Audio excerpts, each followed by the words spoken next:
Bonjour à tous et bienvenue à la deuxième partie sur les fonctions affines. Cette fois-ci, on va prendre les choses un petit peu à l'envers. On a vu qu'une fonction affine, f de x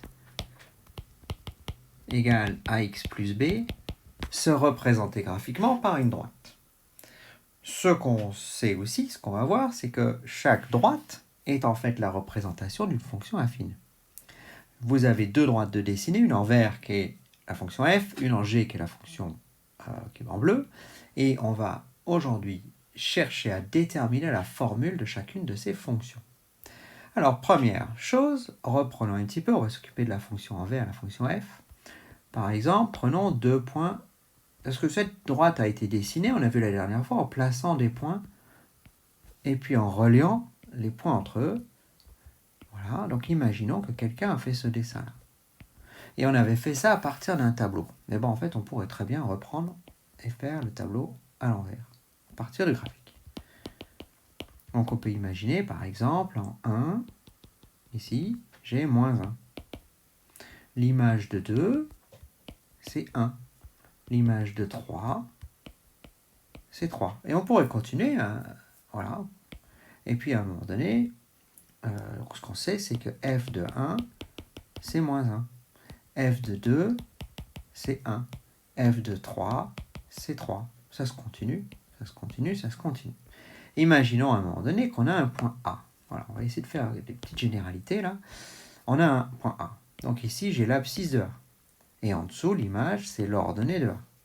Donc je sais que f de xa, c'est YA. Si je remplace par la formule, faisons un peu de technique abstraite là. F de x, c'est ax plus b. Donc f de xa, c'est a fois xa plus b. Et ça fait YA. Bon, voilà. Imaginons qu'on a un autre point, B, qui est sur la droite. F de xb, c'est YB. Donc, de même, A fois xb plus petit b égale YB. Voilà, voilà. Si on soustrait les deux, là, on va faire la technique, parce que le but, en fait, ce qu'on cherche, c'est à trouver la pente, le A, ce qu'on appelle la pente. Il y a une formule pour ça. Alors, la formule, comment on l'obtient? En faisant exactement ça, les petites équations. Si je soustrais les deux, si je fais YB moins YA, YB c'est AXB plus B, moins, je garde bien mes parenthèses, YA, AXA plus B. Si j'enlève les parenthèses, ça fait AXB plus B, moins, et on se souvient, on change les signes, moins AXA, moins B. Et on remarque que j'ai plus B moins B. Ça fait 0. Donc j'ai AXB moins AXA. Et ça se factorise. J'ai un facteur commun. A, facteur de XB moins XA. Donc à condition que si XB est différent de XA, c'est-à-dire que ici, je n'ai pas une multiplication par 0, si je remets ici ce que j'ai calculé, j'ai bien calculé YB moins YA, et bien j'ai la formule que vous connaissez sans doute. A égale YB moins YA divisé par XB moins XA. Voilà, qui est la pente? La pente de la droite. Voilà pour la théorie. Alors dans la pratique, on fait quoi? Dans la pratique, je reviens à mon dessin. J'enlève le point A et on reprend tous ces points qui ont été dessinés par celui qui a créé le dessin de la droite. Tous ces petits points ici, là, en bleu, là, que j'avais mis sur la droite. Et ce qu'on peut faire, c'est on peut les relier en faisant des marches d'escalier. C'est-à-dire, je suis d'abord un axe et ensuite l'autre. Et je fais des escaliers. Tous ces points pourraient être, par exemple, celui-là pourrait être A, et puis un autre, alors on va les prendre consécutifs, pourrait être B. La différence YB moins YK, c'est la différence des ordonnées. Alors, l'axe des ordonnées, c'est celui qui est vertical. Donc, à la verticale, on a un écart de 2. Divisé par XB moins XA, c'est l'écart entre les abscisses, et ici, on a un écart de 1. On pourrait le faire n'importe où. on avance de 1, on monte de 2, on avance de 1, on monte de 2, on avance de 1, on monte de 2. Et donc, cette formule-là, pour f, j'ai a égale 2 divisé par 1, yb sur yk divisé par xb moins xa. J'ai la pente qui vaut 2. Pour la droite G, pour la droite G, je vais changer de couleur, j'imagine quelqu'un qui aurait dessiné la droite en faisant des points. Ici, je cherche en fait les points qui sont sur le quadrillage.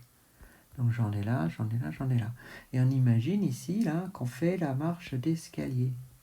Hop, hop. Voilà. Et à chaque fois qu'on avance de 3, on descend de 2. 3, moins 2, 3, moins 2, 3, moins 2, 3, moins 2. Et donc la pente de G, c'est, la bonne couleur, YB moins YK, donc c'est l'écart vertical moins 2, divisé par XB moins XA, l'écart horizontal, c'est 3, donc moins 2 tiers. Et on a graphiquement, en fait assez rapidement, les pentes des droites. Ce qui me manque maintenant pour chacune des fonctions, c'est ce B. Et ce B-là, refaisons un peu de théorie, je reviens sur ma partie théorie, B, c'est ce qu'on appelle l'ordonnée à l'origine. L'ordonnée à l'origine.